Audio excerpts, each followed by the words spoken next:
For me, my earliest memory of camp came at the awkward age of 12.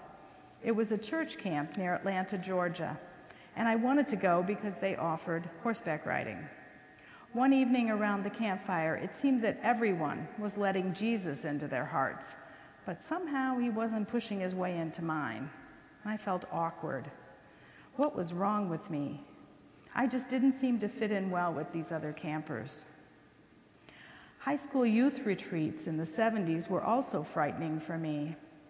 All the other kids seemed so much more sophisticated and worldly. Again, I felt awkward.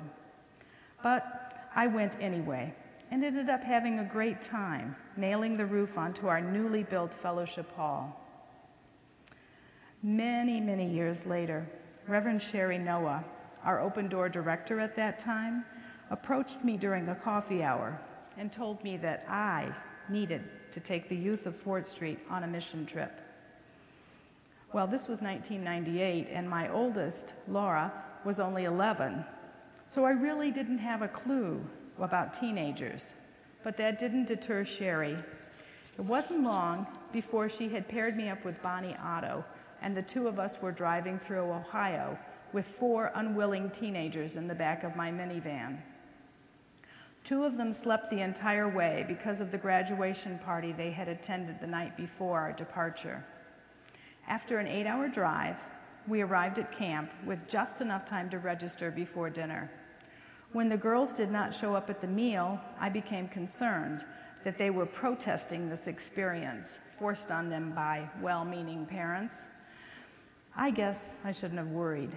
They were changing a flat tire on my minivan. I must have picked up a nail driving into the camp because they noticed the tire going flat while they unpacked their stuff. And instead of bothering me, they did what their dad had taught them and fixed the flat. I had been a participant in only one other mission trip before this, but that was with a group of 10 adults and only 2 teenagers, and I wasn't in charge. On this trip, I was responsible for 4 girls while at camp, and during the day, I had to work at a site with 3 other teens I didn't know and a retired gentleman ostrich farmer.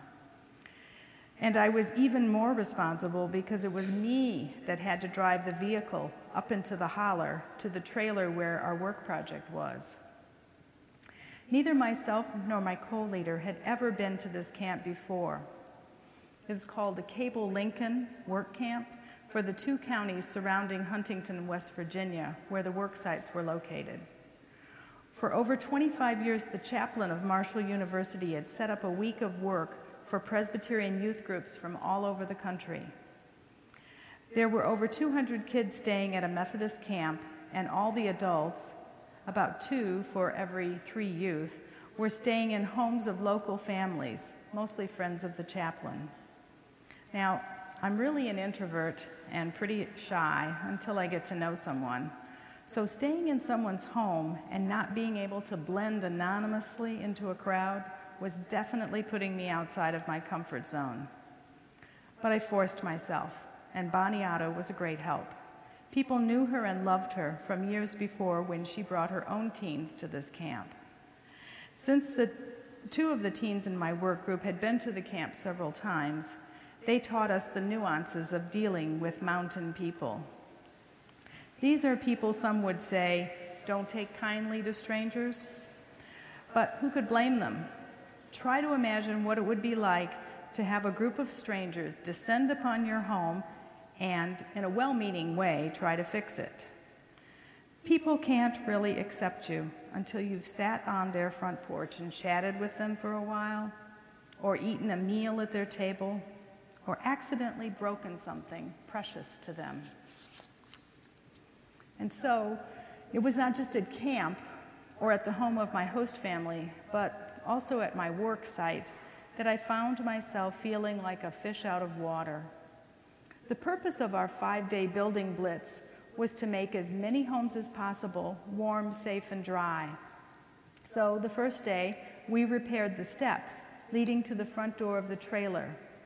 And the retired gentleman from Tennessee taught the young boy from coastal South Carolina who was growing up in his grandma's home without a male mentor of any sort, how to use power tools. The second day, the kids taught themselves how to apply silver tar to the roof of the trailer. And on the third day, we brought paint we had scavenged from the supply depot, because one of the girls, in talking to the young woman who lived there, found out she really wanted her living room painted. We broke one of her knickknacks, but she forgave us. And in sharing this trauma, we formed a bond. The fourth day, I used all my carpentry skills to replace some rotten flooring outside the bathroom door, and discovered that the carpet was rotten too in many places. That evening, trying to find some solitude to recover from the heat and stress of the day, I found a large roll of carpet in the basement of one of the camp dorms. I asked around and found out it wasn't spoken for at any other site. So we loaded it on top of my van and drove it up the holler on Friday, surprising the young woman by installing it in her trailer. As we drove back to Michigan on Saturday, the teens from Fort Street shared their experiences. They too found that living outside your comfort zone could have an incredible impact on the way you viewed life. And they also found that it was the simple things that could have the biggest impact, like a box of crayons and a coloring book purchased at a local variety store and left with the young children at the home where one of them worked. And so, we come round to Matthew's story about Jesus' conversation with his disciples. Come, you that are blessed by my Father, inherit the kingdom. I don't believe that Jesus was implying that his disciples, the blessed ones, will inherit riches or items of value because they are blessed. Instead, I think Jesus was telling them that they are inheriting the responsibility for the world. If there is a stranger, you must welcome her. If someone is hungry, thirsty, or in need of clothing, you must take care of him. If someone is sick, in prison, in need of new paint or secondhand carpet, you must do what you can. And so I come to the conclusion that living outside of your comfort zone is exactly what God expects of us. God expects us to clothe the needy on Tuesday, feed the needy on Thursday, and to enjoy a movie with the needy as equals, as friends on Sundays.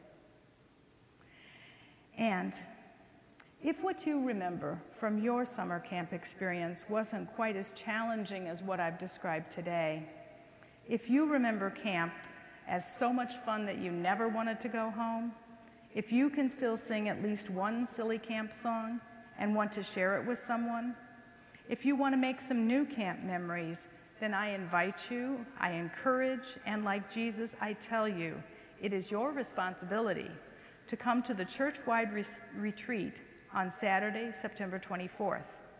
And all the people said, amen.